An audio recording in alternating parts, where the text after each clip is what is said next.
The silent revolution of money in the digital age began without fanfare. There was a time when central banks took the pulse of the economy and governments balanced the books.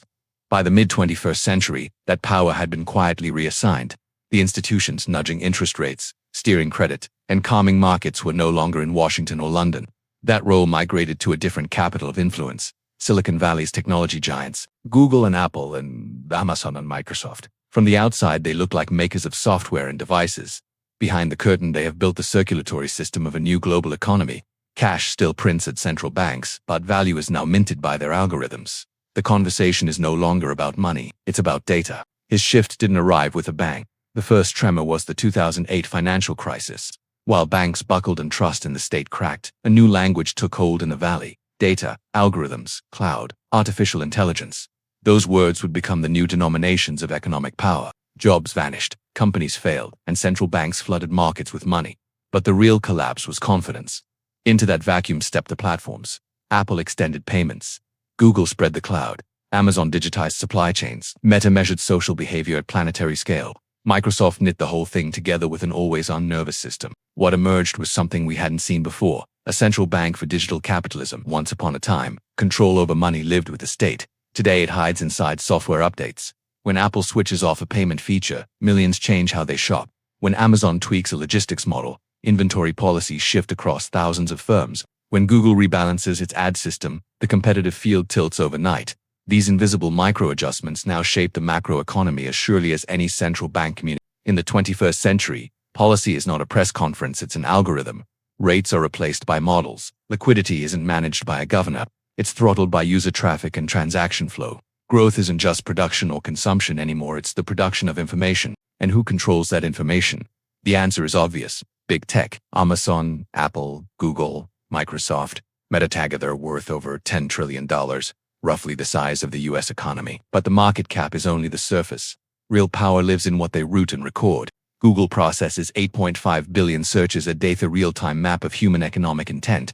Amazon logs thousands of purchases a second, an algorithmic barometer of global demand. Apple Pay clears millions of transactions daily. Microsoft's Azure underpins the data infrastructure of governments, banks, and enterprises. Meta's social engines observe, rank, and nudge collective behavior, wired together. This isn't just a tech ecosystem. It's a financial nervous system, one that, in practice, outranks central banks. Yesterday's monetary authorities managed the supply of money. Today's platforms manage the supply of attention. Attention is the new currency because value now follows what captures the eye. Google's results, YouTube's recommendations, TikTok's trends each redirects countless private decisions, tilting collective demand. A single product view is never singular. The system cross-references thousands of near-identical users, then feeds those patterns into credit models and investment screens. Big tech doesn't just harvest information. It indirectly channels capital. By now, even a nation's economic pulse is tethered to data exhaust. During the pandemic, Amazon's sales data often read the retail economy better than official statistics. Google Trends stood in for consumer confidence. Meta's ad market foreshadowed shifts in real demand. And they didn't stop at data, they stepped into finance itself. Apple launched its own credit rails and BNPL. Amazon lends to merchants. Google co-builds digital accounts with banks. Meta tested a private currency Libra which failed politically but seeded the idea. Microsoft sells AI-driven risk analytics to markets. Piece by piece, the platforms took up a new seat. Central bankers of the digital era. They don't need to move interest rates. Their code already conditions how people spend. Amazon's suggestion engine can bend a country's consumption curve. Google's ad auctions can determine which firms survived. Apple's privacy settings have reshaped a multi-billion-dollar ad economy. Old monetary policy moved slowly. Today, algorithms can reallocate trillions in value in seconds. The unnerving part is this. No one voted for it. No referendum. No statute. And yet, the world woke up inside a new monetary regime. Classic central banking came with at least a theory of accountability. Platforms answer to shareholders, not citizens. States publish inflation targets. Platforms publish earnings targets. So the economy they run is optimized not by civic choice but by computational efficiency. Each day, billions of actions traverse a handful of data centers. An AWS outage could freeze a large share of global commerce. A Google Cloud failure can hobble state systems. A disruption in Azure can choke bank traffic. None of this is hypothetical, we've seen versions of it already. We just don't call these moments financial crises anymore, because the epicenter has moved.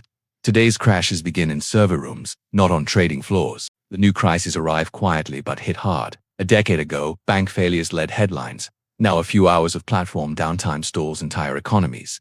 When Facebook went dark in 2021, billions in digital trade paused, and small businesses across emerging markets saw their cash flow evaporate. The lesson was blunt.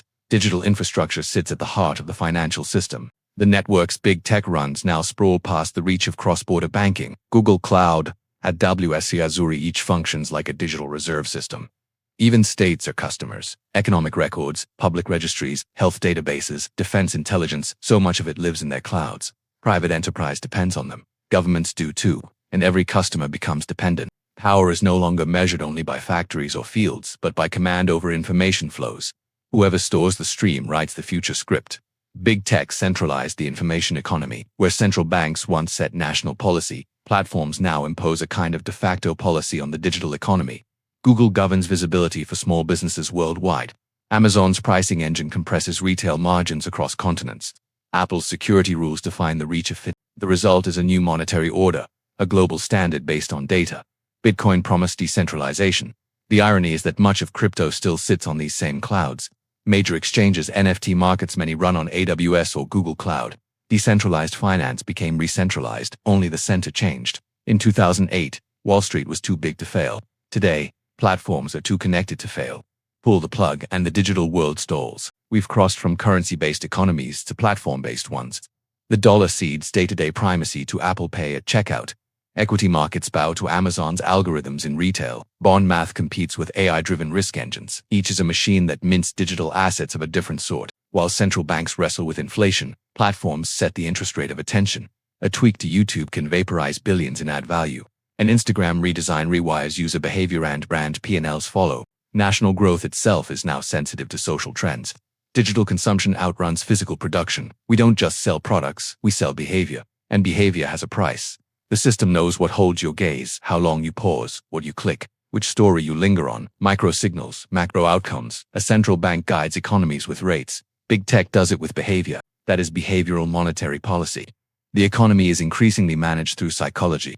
If Netflix shifts recommendations, moods change. If Amazon elevates a category, spending curves bend. Culture becomes an instrument of finance. These cultural algorithms function like currencies of their own. Netflix's models steer film budgets. Spotify's rankings reroute music cash flows. YouTube redistributes advertising economics and rewrites business models. Each is an invisible extension of the financial system. At this point, the platforms are more than economic actors. They are behavioral central banks. Even traditional central banks study them. The ECB looked to Google-style architectures while sketching a digital euro. China's ECNY drew on Alipay WeChat rails. The Fed pilots AI-assisted analysis on commercial clouds.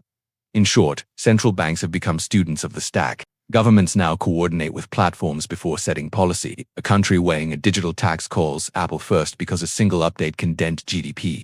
Economic sovereignty has morphed into cyber sovereignty, and this new sovereignty ignores borders. Amazon's servers move data across continents. Google's models touch every culture at once. Meta's ad network overleaps national rules. So while central banks remain bounded by flags, big tech's banking knows no frontier. This power produces more than money. It produces governance. Once Larry Fink's letters nudged corporate behavior. Today, a sentence from Sundar Pichai or Tim Cook can jolt public policy. Sustainability, data security, digital rights. These terms now price into financial value. In a real sense, the central bankers of the 21st century are engineers. They set rates by writing code. And here's the paradox. All of this began in the name of freedom. The early internet promised open knowledge, equal access, universal connection. Now the very companies that lit that path draw the boundaries. If Google buries a source, the record quietly rewrites itself. If X, formerly Twitter, retunes the feed, public opinion pivots. If Apple delists an app, a local economy disappears. This isn't merely a digital monopoly. It's a monetary order. Classic monetary regimes measured money supply. Today, the supply of data is scarcely constrained. Billions of gigabytes are produced, processed, and sold each second. That flow is the new money printing, so who sets its value? Code does. And code moves faster than people, cooler, quieter, more pervasive. Silence has become the ideology of modern economics.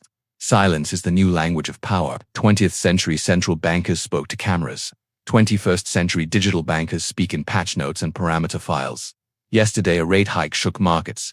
Today, a change to YouTube's ranking, Apple's privacy, or Amazon's logistics has the same impact, only softer and unseen. Economy by announcement has given way to economy by update.